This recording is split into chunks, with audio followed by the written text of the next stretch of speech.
Hello, in today's video, I'm talking about a very serious development that is occurring in our community, and we need to put a stop to it. This video is to help you identify the fake COS and the fraudulent COS, and in instances, agents or unscrupulous agents who are providing false information and false documentation, which later causes problems for the applicants. We have noticed over the last few months a significant rise on the number of people who are making legitimate applications with fake COS. And these people would have contracted agents in the UK or outside the UK who have obtained the COS for them. They are not aware that the COS is fake, and they've gone ahead to make the application, or sometimes the agent would have made the application on their behalf. Unfortunately for people like that, if you are found to have provided a false document, false information, misrepresentation, or an outright lie, the Home Office will refuse the application. And we have also noticed that even those people who are using genuine COS to make the application, some of their unscrupulous agents or representatives are also putting other dependents on the application without their knowledge. And by this, I mean a genuine person who has made his application through an agent or a representative is usually made to cause fraudulent information to be provided to the Home Office by stating that they are married when they are not, that they have children when they are not. In the first instance of providing fake COS, it's very unlikely that you will even pass the first test. The Home Office will find out. And unfortunately, whether or not it was done by you, the Home Office says that any act which is done in your name, either by you or by an agent or a third party or a representative, will be deemed to be your act. So the law does not differentiate between what you did and what the agent did. It will be deemed to be your act.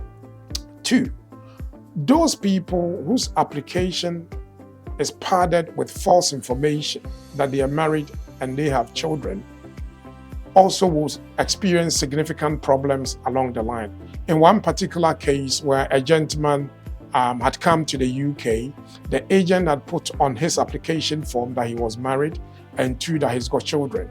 Unfortunately, the only time he became aware was when the Home Office wrote to him that his children have made an application and they have provided a false birth certificate, and therefore they were investigating. He was provided with what we call a minded to letter, which clearly means that he will have to provide a reasonable explanation why his children, which he didn't know were his children, have provided a false birth certificate. So in that particular case, the problem is that the forms stated that he's got children. So that's one lie. And then the application that the children subsequently made after several months that he had come to the UK also provided false document, which was a birth certificate. So already he's got 2 problems. How does it deal with it? Does it tell the Home Office, no, I don't have children, and the information on my form is false, and then he's refused and he's banned? Or does it say, these are my children, but I'm not aware that they've made an application and provided a false birth certificate? How do you explain that? This is how I want all of us to be extra careful. The first thing I want you to do is, if somebody provides you with a COS, the first thing you need to do, especially in the care industry, check whether the business is registered with a CQC.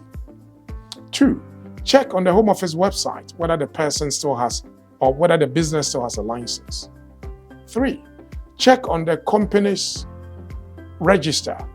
If you go to Companies House, you can check the business and see whether the business is still trading. Once you've gathered this information, call the business, because you will have 3 telephone numbers. You will have a contact details on the Companies House. You also have contact details on the CQC website. And the Home Office will provide you with the full details of the business, so you can go online on Google and Google them and get their contact. Call the business and ask them whether they have provided the COS.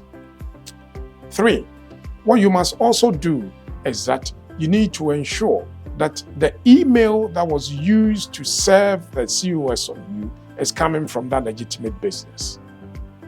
In the second case of people whose application has information which they are not aware, for example, of spouses and dependents and children, in that case, I've always said that you must be interested in your own application.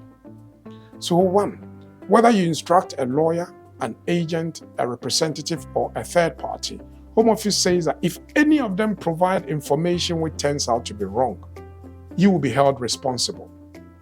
So be interested in your own application.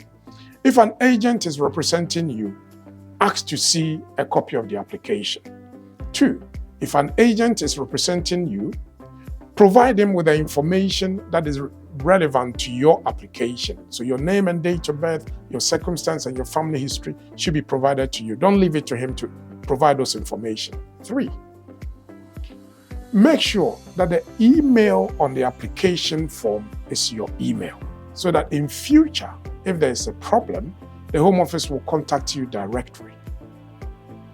5, if the Home Office is unable to contact you directly, what will happen is that they will be communicating with the agent. In the cases that I've seen, it's the agent that they were communicating with. It was only when the applicant created an e-visa and changed his email that the Home Office wrote to him that they are investigating him because he has provided a false birth certificate for children on his application form.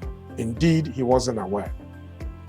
How do you deal with this situation? The first thing you need to do is to go for legal advice. And by legal advice, I mean go to a lawyer who is a registered lawyer, a solicitor, or a regulated immigration advisor who is regulated in the UK.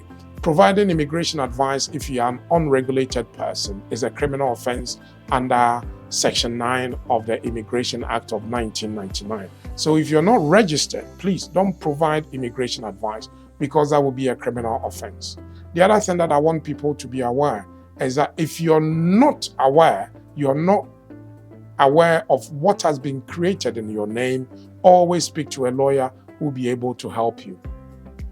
Also, when you receive the minded to letter, because the law says that the Home Office cannot revoke your application, refuse your application without telling you about the concerns that they have, contact a lawyer immediately.